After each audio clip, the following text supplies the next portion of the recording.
I'm here with Crystal Kua from First Wind. You know, on the North Shore, a big part of what's going on up here is third-party power sources, and you've got two different wind farms operating up now. Now, of course, while the winds were dead, I'm sure they weren't turning much or at all, but now you're back in business today. Yes, we are.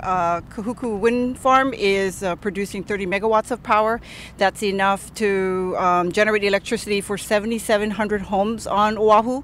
We're really happy that things are going well out here in Kahuku. And with the wind back up, this is going to take a little pressure off of Hawaiian Electric, which in recent days has been a little worried because some of its sources were down and everybody had the AC on race. Yeah, it'll be great. I mean, we are really happy that both our wind farms are performing well. I mean, the wind is blowing and it feels really good in our hair, and now we can generate power for Oahu.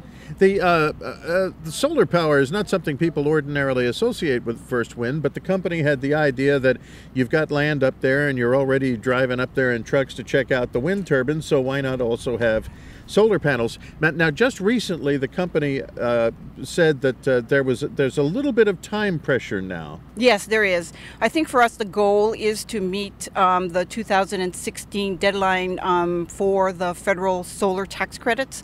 We actually have four solar projects that we're developing on Oahu. Two in Mililani at the Mililani Ag Park, one above Waiawa, the H2 freeway, and one next to our Kawailoa, a wind farm out in Haleiwa.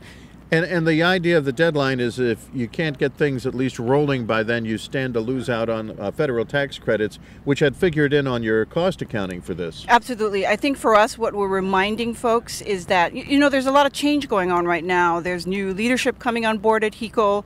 There is a new governor coming on board to set the policy. Yeah. There's a new federal delegation who will do things like decide on whether or not to extend federal tax credits.